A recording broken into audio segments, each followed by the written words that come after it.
छतरपुर के अटल सभागार में कुछ ही देर बाद आज़ाद समाज पार्टी के नेता दामोदर यादव पहुंचेंगे। ये वो अटल सभागार है जहां आपको दिखा दें किस तरीके से अब आज़ाद समाज या ओबीसी के तमाम वो समर्थन में पहुंचे हैं दामोदर यादव के। आप देख सकते हैं किस तरीके से ये लोग पहुंचना शुरू हो गए हैं। दामोदर यादव की एक बड़ी जनसभा यहाँ होना है, जिसको लेकर अगर छतरपुर की बात करें तो छतरपुर में पुख्ता इंतजाम कर दिए गए हैं। चाहे पुलिस की व्यवस्थाएं हो या रूट पर बैरिकेडिंग की व्यवस्था हो, सभी पर आप किस तरीके से ये लोग हैं इंतजार कर रहे हैं दामोदर को सुनने की। हम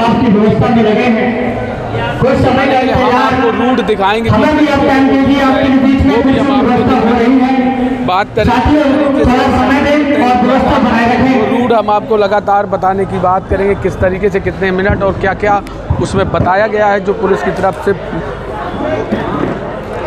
पुलिस की ओर से जो इनको परमिशन मिली है, वो परमिशन के बारे में भी हम आपको बताने का प्रयास करेंगे।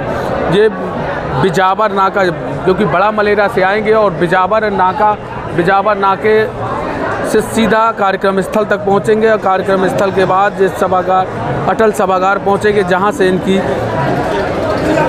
3 बजे तक ये कार्यक्रम कर सकते हैं और 3 बजे के बाद इनकी रैली समाप्त करने की अनुमति दी गई है। आपको ये भी बता दें कि इस संपूर्ण कार्यक्रम की वीडियोग्राफी की जाएगी। यदि मौके पर धार्मिक समूह की कोई भावनाओं को आहत करने के संबंध में तथ्य या प्रकट पाए जाते हैं तो उनकी तत्काल अनुमति समाप्त कर दी जाएगी। साथ ही आपको बता दें निर्धारित रूप में कार्यक्रम स्थल तक जाने और कार्यक्रम पंचायत स्थल के जाने के दौरान रास्ते में स्पीकर या भाषण का कार्यक्रम में उपयोग किया जाएगा तो भी इनकी परमिशन निरस्त कर दी जाएगी।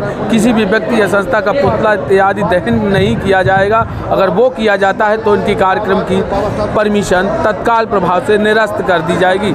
जिस उद्देश्य और जिस रूट को लेकर अनुमति प्रदान की गई है, उसी स्थल पर स्थान के अंतिम अन्य प्रयोजन के लिए उपयोग नहीं करेंगे। अगर करते हैं तो इनकी मान्यता तत्काल निरस्त कर दी जाएगी।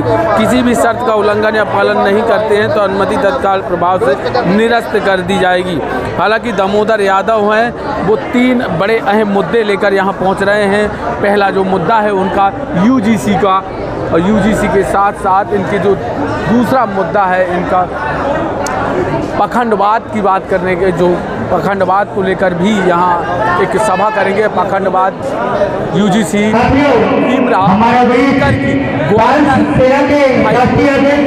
जो प्रतिमा को लेकर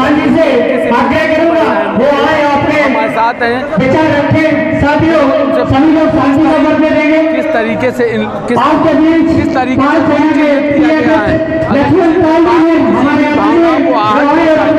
क्या इनको तत्काल परमिशन निरस्त करने का भी आदेश दिया गया?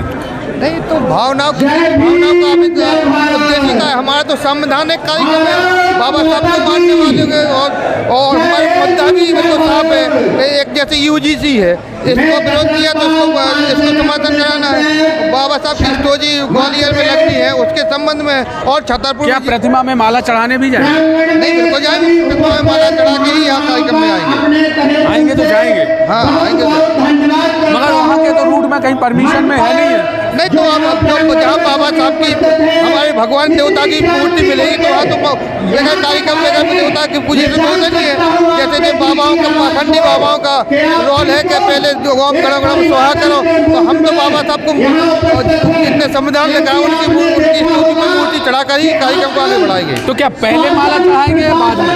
अब वो जिस प्रकार से रूट चेंज है तो वो हो सकता है कि पहले ही माला चढ़ाई जाए। पहले माला चढ़ाने जाएंगे, फिर उसके बाद सभा होगी, निश्चित है। मगर प्रशासन ने तो कहीं भी रूट तय नहीं किया। प्रशासन का रूट नहीं है, लेकिन हमारा खुद का है कि हमारा देवता कहाँ है, हम अपने देवता को ढूंढने के लिए वहाँ पहुँचेंगे।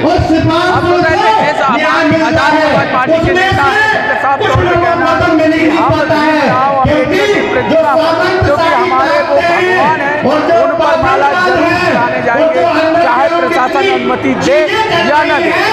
पुलिस भले ही कहे तो पूरी चाक-चौबंद व्यवस्था है, लेकिन तमाम व्यवस्थाएं अगले वीडियो में हम फिर दिखाएंगे। जो भीमराव अम्बेडकर की जहाँ प्रतिमा है, उस प्रतिमा पर क्या व्यवस्थाएं पुलिस का कैसे आपको दिखाने का प्रयास करेंगे। वरदान एक्सप्रेस के राहुल माली के साथ